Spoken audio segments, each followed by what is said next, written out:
Alright, so we're looking at a problem and saying, hey, there's this business, they're working on constructing a new foundation for a building on a land that they bought, but they found out about a chemical leak that had caused pollutants back when the previous building had been on the ground. Now, they give us an equation for this. This is going to be one of our rational equations. That fraction is in there, so it's going to have a I can't talk this morning. A hyperbolic shape. So we need to model this to estimate the cost to remove a certain percentage of the pollutant. We're going to express that as a decimal. So be really careful you're expressing that as a decimal in your equation rather than a percent. So here, first thing we need to do is graph this function, then describe the domain and range. So what I'm going to do is I'm going to say, okay, I have a graph over here. I see, oh, this was 1.1 and 175. So what I did is I just went on my calculator, I typed in my equation into F1, and I adjusted my window so it looks like this. So when you do that, you'll end up with a graph, reflection, that looks something like this. So what I'm going to do is I'm just going to find a few points to plot on here and go ahead and draw my graph. Alright, so let's start at just like a 0.5, so it's about halfway. It's going to be at 12.5. It's not going to be very far up yet. This goes all the way to 175, meaning halfway here, we're still at fairly large numbers, so we need to come all the way down here. Our 12 is going to be around here. So remember that hyperbolic shape has an asymptote. We're not sure where it is, but that's probably going to be a very small number based off of where I saw my graph here. So here, okay, I know I have approximately here, and I'm just going to label that point. 0.5, comma, 12.5. Since it's not being super accurate graph, it just helps get a visual. I'm not being super accurate with my decimals here. Next, let's say I look at like 0.8, a little over halfway here. That's all the way up to 40 now, so I'm going to go closer to here. So this is at 0.8, comma, 40. Then I'm going to go ahead and look at 1, because that's how much it would cost to get rid of 100% of this. 1 is going to be way over here. That gets me to 150. So I'm going to say, okay, that's about here. So now I can get a general shape for my curve.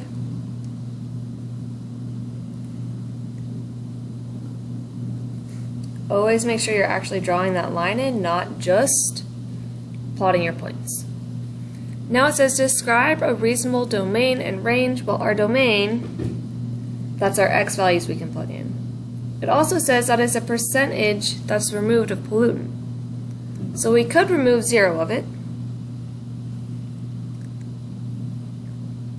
That's going to be my smallest x value. And I could remove 100 of it. 100%. 1. I can't remove more than 100% of it because I run out of it. So really my graph doesn't keep going. It stops right here. Now my range, the reason I found a point at 1 was I could see what my highest value is. My highest value for my y's is 150. So I know y is always going to be less than or equal to 150 here. And my smallest value, well, if I don't want to clean up any of it, what is my cost going to be? When I plug in 0, because this x on top, I'm going to end up with a 0 again. So our range then is 0 to 150 here. So now it's saying, hey, how much does it cost to remove 70% of the pollutant? 85 and 95. So we have to use the graph trace function for this because we can't go in our tables and get to 70 because we're looking at a 0.7. In our table, the smallest value it shows us is 1 or 0. So we can't look at these decimals that we have to for this problem. So if you need a reminder how to get to your graph trace, remember you're just going to menu here. You're going to go to trace number 5. Oops.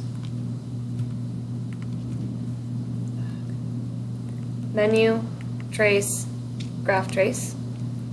Now that I'm here, I can say, hey, what do I get if I'm at 0.7? My point will show up down here. So now it's asking for specific values. I want more decimals than this. So I'm going to adjust my settings here from float 3 And I'm going to just adjust them so they're actually up at fix 5. And I'd recommend making that your default if it's not there already.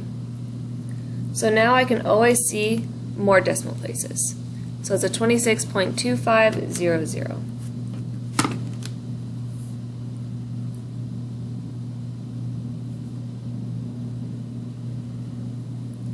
But, so this is for 70. In my equation up here, it says this is in thousands of dollars. So what I need to do is move this decimal place over 3. So it's really $26,250 and 0 cents. Now, if I check at the 0.85, I get a 51,000.00. And lastly, 0.95, I get $95,000. So, as we go up in percentage, well, these two, I mean, it doubled here, but then it doubles again between here and here. Whereas this went up 15%, this only went up 10. So, with our hyperbolas, the change isn't consistent. For this one, it increased some, but it's going to be a fairly similar cost if we're in this region. But as soon as I jump up above 84, it's going to increase a lot quicker.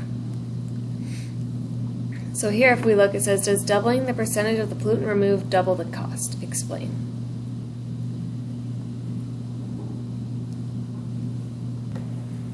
So what we're looking at here is we're saying, okay, if I had some amount and I double it, does it double my cost? So I already know what it is at 70. So I'm going to go ahead and see what it looks like at 35. So 0.35, that's $7,000. And 70, we already said, oh, that's 26,250. So does doubling my percentage of the chemical removed double the cost? No. It's way more than that. So doubling the percentage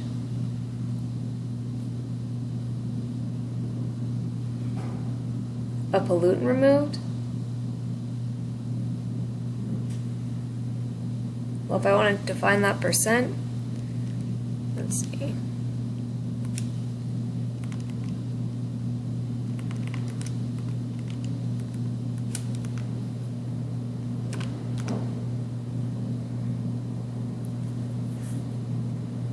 Is almost 4 times the cost. It's 3.75.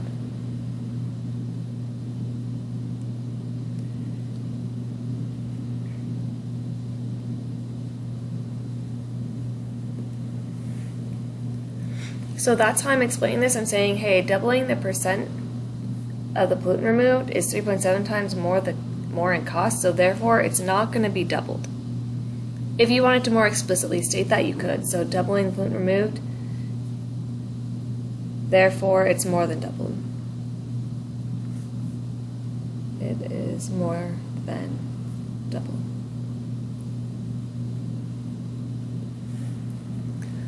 Now, the last question, it says, hey, how much pollutant could they have removed if they had a budget of $60,000? If they must remove at least 80% to meet code, will they meet the requirement? So this is a common thing. The EPA says, hey, you have to have this level of stuff in your soil before we'll let you do anything, or else you're a health risk. So they're going to say, okay, we're going to budget this much money.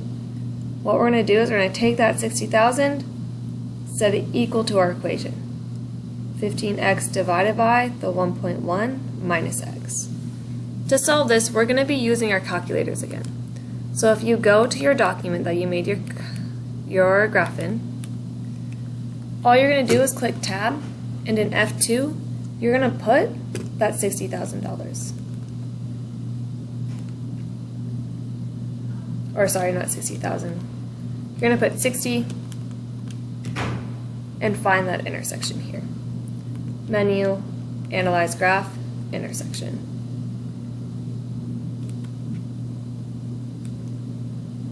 So we would be removing, if I look here, 88%. So will they meet their goal? Yes.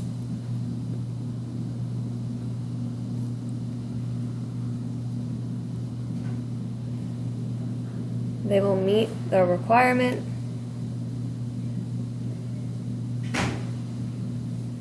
by removing 88%.